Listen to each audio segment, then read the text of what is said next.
আসসালামু আলাইকুম। তো পাখি ইউটিউব চ্যানেলে আপনাদের সবাইকে স্বাগতম। চলে আসলাম নতুন আরেকটা ব্লগ নিয়ে। তো এই যে আজকে সকালবেলা ঘুমের থেকে উঠছে তো অনেক আগেই, এখন প্রায় দুপুর হয়ে আসছে। তো এই সময় থেকে ভিডিওটা শুরু করলাম, সকালবেলা ওর ভিডিও না। তো আজকে একটু আমের করব, আর আমের শরবত করব। তো সবাই তো সাধারণত মনে করলেন অনেক কিছু দিয়ে করে, তো আমার ঘরের রাখা যেই জিনিসগুলি আছে ওইগুলি দিয়ে আমি এখন একটা আমের শরবত বানাবো। তো আমার অনেক ইচ্ছা করতেছে যে আমের শরবত খাই। কালকে ওই ননদের জন্য বানাইছিলাম, সেটা তো আপনাদের সাথে বলছিলামই। তো কালকে ওইখান থেকে আর রাখিও নাই, খাইও নাই। তো এখন আমি বলতেছি যে একটু শরবত বানাই আজকে, তা আমরাই খাবো। তো আমার অনেক খাইতে ইচ্ছা করতেছে, কতক্ষণে এখন এই আমগুলি কাটবো, কাটার পরে ধুইয়া দেইয়া তারপর সুন্দর করে আমের শরবতটা বানাই নেব। তো আমাদের ঘরে কোনো কিছু নেই, বিট লবণও নাই, তারপরে পুদিনা পাতাও নেই। তো ওইগুলি না আছে নাই, তা কি হয়েছে, তো চিনি তো আছে, কাঁচামরিচ আছে, লবণ আছে, আম আছে, ব্লেন্ডার আছে। তো এইগুলি দিয়েই এখন সুন্দর করে একটু আমের শরবত বানাই নেব। আর ঠান্ডা পানি আছে, আমের শরবতটা যদি ঠান্ডা পানি দিয়ে খাওয়া হয় মনে হয় ভিতরটা দিয়ে একদম ঠান্ডা হয়ে যায়। আর এত ভালো লাগে যা বলার বাহিরে। আমি একটু আম্মুকে দিছি, এত চুক্কা যা বলার বাহিরে, আমার কানটা ধরে গেছে চুক্কার ঠেলায়। তো এই যে এখন আমের শরবত বানাইতে চলে আসছি। যেদিকে আমটা নিয়ে নিছি, তো বলছিলাম শুকনো মরিচ দিব, তো আবার বললে না শুকনো মরিচ দেবো না, কাঁচামরিচই দিই। তো 3টা কাঁচামরিচ দিয়েছি, 3টা আমার ভিতরে 3টা কাঁচামরিচ দিয়েছি, সাথে চিনি দিলাম, লবণ দিলাম, আর এই যে একদম ফ্রিজেরতে ঠান্ডা পানি লয়ে তারপরে দিয়ে দিলাম। তো এখন একটু ভালো করে ব্লেন্ডার করে নেব, নিয়ে তারপরে খাইতে চলে যাব। তো ব্লেন্ডার করতে যেটুক টাইম লাগে, মনে করলেন একটুক টাইমে আমার সহ্য হইতেছে না, আমি কতক্ষণে আমের জুস খাবো। ঠিক আছে, যে মানুষ খায় পাকা আমের জুস, আমরা খাই কাঁচা আমের জুস। তো সবাই পুরা ঠুইরা বানায় খায়, আমরা পুরা বানায় খাই, মাঝে মাঝে আমি পুরা বানায় খাই। তো পুরা বানানো খাওয়ার থেকে এভাবে খাওয়াটাই যেমন বেশি টেস্ট, বেশি ভালো লাগে। তো কার কাছে কীভাবে ভালো লাগে আমি তো আর জানি না, কিন্তু আমাদের কাছে এভাবেই ভালো লাগতেছে। দেখেন, আমার ছেলে বলতেছে আমি আগে খাবো, আমি বলতেছি আমি আগে খাবো। তো হ্যাঁ নিয়ে চলে গেল। এখন আমি বসে বসে এই গ্লাসেরগুলি খাবো। তো যেতগুলি হয়েছে সবগুলি আমি খাবো, খালি ওই যে 1 কাপ পরিমাণ আমার মেজো ছেলেরে দিলাম, আর বাকিটাই আমি এখন খাবো কুতু কুতু করে। কারণ আমার যেহেতু খাইতে ইচ্ছে করছে, তাহলে আমি মনে করলেন আর এটা মিস করবো না। তো খাইয়ে দিয়ে রান্না করতে চলে যাব। তো এই যে রান্না বাড়া করতে চলে আসছে, আজকে পাঙ্কাশ মাছ রান্না করবো ডাটা দিয়ে, আলু দিয়ে, আর হলো উস্তা ভাজি করব। তো আপনাদের ভাইয়া বাজারে গেছে, বলছে কয় তুমি খালি মাছ ভেজে থো। আপনাদের ভাইয়া আবার জানে না যে ফ্রিজে ডাটা আছে, বাবার বাড়িতে দিয়ে গেছিলাম, ওটা ফ্রিজে রেখেছি।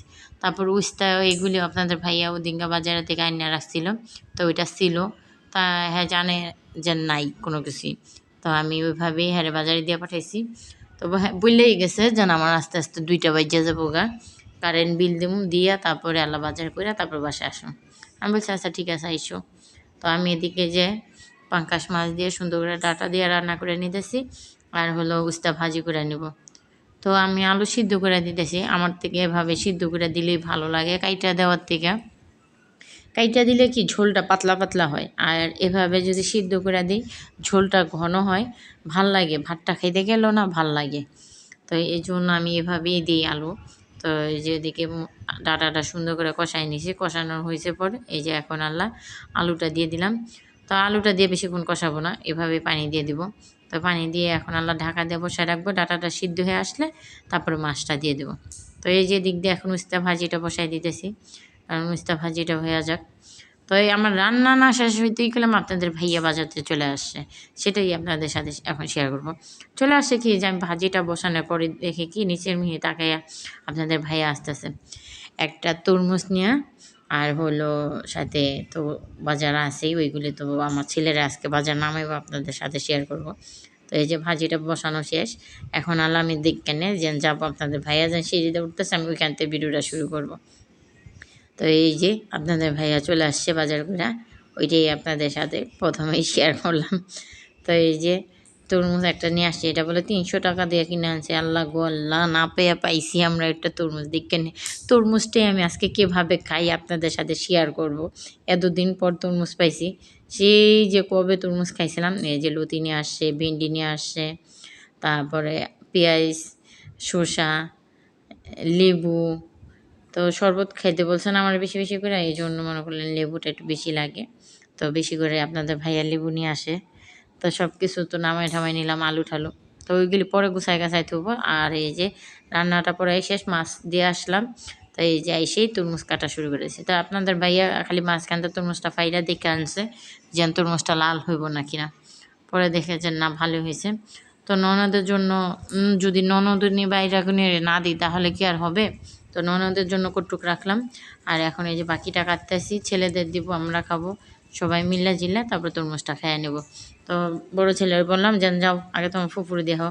এখন আমরা ঘরের ভিতরে যদি কিছু একটা করি, কিছু একটা খাইতে বললেই মানে আগে ননদের জন্য চিন্তা করি যে ননদের না দিয়া খাওয়া যাবে না, আগে ননদকে দিতে হবে, তারপর খাইতে হবে।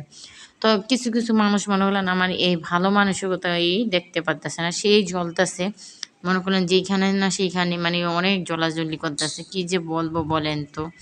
যেহেতু আমার ননদ আছে, ননদকে তো দেখতে হবে, না দেখলে কি হবে বলেন তো। তোমরা কেউ না দেখলে তো আমার তো দেখতে হবে, কারণ আমি একটা মানুষ, মানুষের জন্য ভালোবাসা থাকবে। কারণ অনেক মানুষের দেখেন পশু পাখির জন্য ভালোবাসা আছে, সব মানে এক এক জিনিসের জন্য এক একজনের ভালোবাসা আছে। তো আমি আমার ননাসের জন্য আমার প্রতি মানে হ্যাগো প্রতি আমার অনেক ভালোবাসা আছে।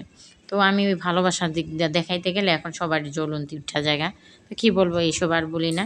তো এই যে আমি কীভাবে তরমুজ খাইতেছি দেখেন, যেমন আমি জীবনও তরমুজ খাইনি, তো এখন একদম কাঁচায় কুচায় খাবো আর আপনাদের সাথে শেয়ার করব।